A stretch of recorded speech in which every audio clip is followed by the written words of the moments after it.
So no pressure. No pressure? Okay. 6 minutes, I'll give you the 1 40 years when I'm an old man. And I'll be like, you interviewed Simon. Hey everybody, I'm Mark Walters with bigfanboy.com. I'm sitting here with the great Simon Helberg, and the movie is Florence Foster Jenkins. It's good to see you again, first of all, and this movie especially, I would think that a role like Cosme McMoon, for an actor, I would think that would be one of the, it just feels like one of those great classic roles. Like, you know, you almost get to do like a throwback to like almost like vaudevillian style humor. Yeah. You know?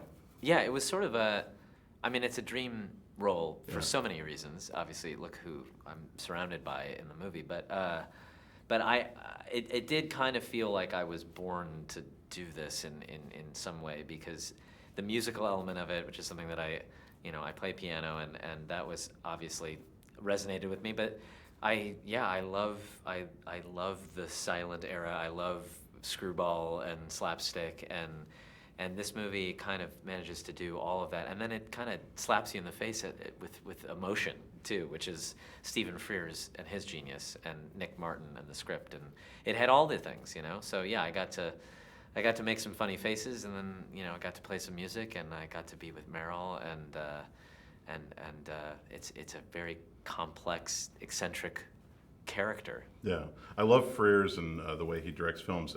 Did you guys talk a lot about how the balance of the humor on this character, because a lot of what you do is reacting.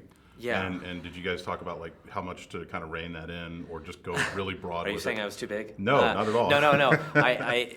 I can stop you there, because we did not talk a lot about much, honestly, except we had some conversations, sort of just personal things, and talked about movies and stuff. But during the filming, there wasn't a lot of talking. He doesn't really, I don't know what that is. I think it's just having done it for so long and being so wonderful, but it's this seamless kind of thing that happens where it's like everyone's sort of synchronized and on the same page, it's his vision, but it's also, you feel like you're effortlessly sort of living out his vision while, putting your own, obviously, your own soul into it, and there's just not a lot said. It just, the collaboration is kind of happening organically, and obviously, he's a master at what he does, and I thought there'd be a lot more puppet string pulling, and it's just, you're just there, and I don't know how he does it. It's like Meryl, I don't know, it's like a magic trick or something. So does that leave much room for improvisation, or do they kind of frown on that?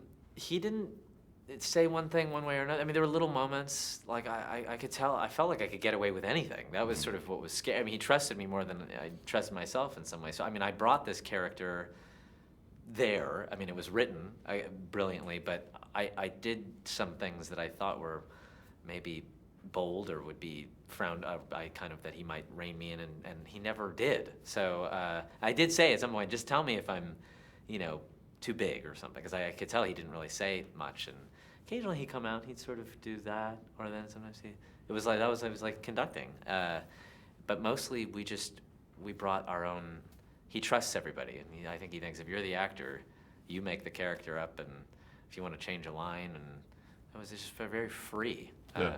That's great. No, Yeah. That's terrific. You spend a lot of time with Meryl in the movie, and you guys have a really great chemistry together, because it's almost kind of like there's different elements there. Like, there's almost like a mother-son thing, Yeah. but also at the same time more a confidant that she's not necessarily getting in her everyday life. Yeah. How did you guys find that chemistry, or was there a chance to kind of maybe work that out with her and you together? We had the fortune of playing this music, and the challenge of playing it for real, in the film. And so we had about a week and a half or so of rehearsal for the music, and then we recorded all the music at Abbey Road, and we did all these things that felt kind of, challenging, unusual, things that we've sort of, I think, both were slightly out of our element doing, and then that brings you closer together, and there is something about the bond of an accompanist and a singer that is really where you are really breathing together. And I think we kind of held hands and jumped off the mountain together. And by the time we were shooting, something had already developed because of that. We already had this relationship. Was there a click moment? Was there like a moment when you were filming where you thought like, okay, now it's all making sense?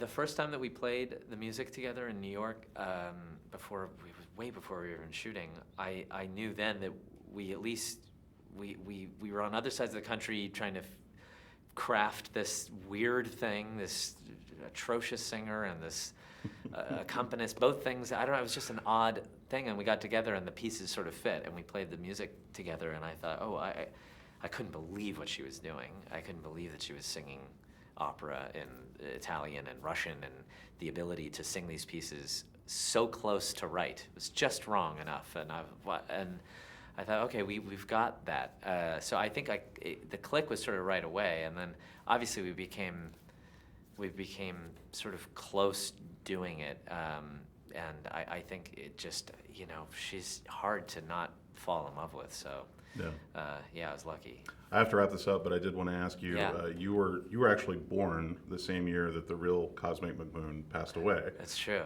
Now, when you play a guy that's based on a real guy like that, how important is it for you to kind of do justice to that person? I've never gotten to play a real character before, but you do feel a little bit of this obligation to honor these people. So we tried to celebrate these people because it's a fine line between sort of laughing at them and laughing near them, I guess. But because the good part of it was there wasn't too much information about him, and there wasn't too much. It's not like the world. You're walking into this character that everyone in the world has seen. Playing Kennedy or something like that. Right. So I felt a freeness there, and then I also felt like it makes it a little more special. You're representing a real person, so you really want to get behind them and do them justice, and I think that helps. And what a role. Yeah, I think you guys did a great job. It's a wonderful film. Thank you. Simon. Appreciate it. Thanks. Yeah.